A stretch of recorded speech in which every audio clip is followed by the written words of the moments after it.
Hampton Falls, New Hampshire.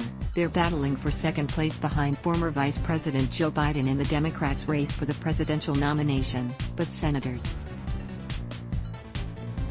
Bernie Sanders of Vermont and Elizabeth Warren of Massachusetts, at least publicly, aren't taking aim at each other. That's been the case since the two quietly met last December, before they launched their White House bids, and agreed not to take jabs at each other on the campaign trail.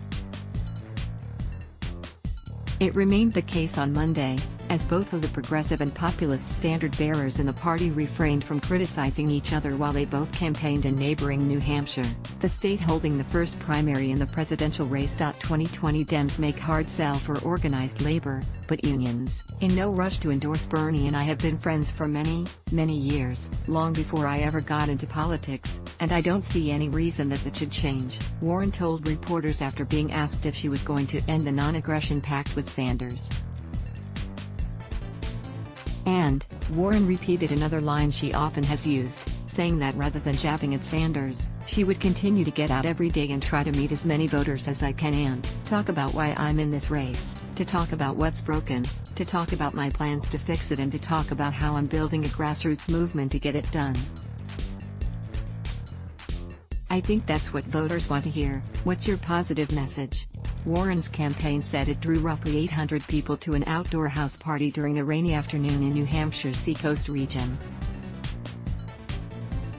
about 90 minutes west of Hampton Falls. Sanders was holding a town hall in Peterborough. His campaign highlighted that more than 800 were in attendance, according to the fire marshal. Earlier, Sanders marched in the Milford Labor Day Parade, the largest annual Labor Day parade in New Hampshire.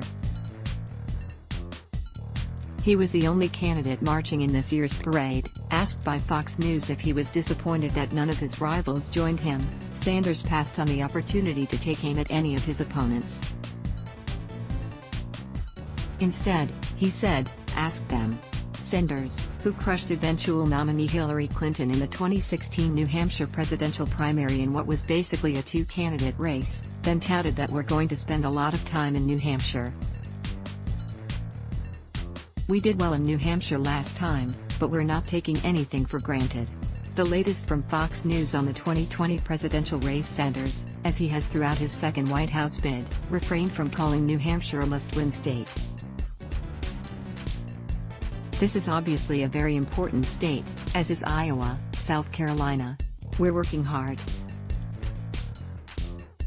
We're going to do many, many rallies around the state, and I'm feeling pretty good," he explained. But, a veteran Granite State-based political scientist said the first primary state's crucial to both candidates and predicted the gloves may soon come off. Click here to get the Fox News app. New Hampshire is a must-win or place state for Senators Sanders and Warren, said Wayne Lesperance, the Vice President of Academic Affairs and a political science professor at New England College. For both candidates, there is no better home field advantage in the early states than the Granite State. Pointing to the upcoming third round of presidential primary debates, he explained, "With the end of summer, I expect we will see the end of collegiality between the two leading progressive candidates."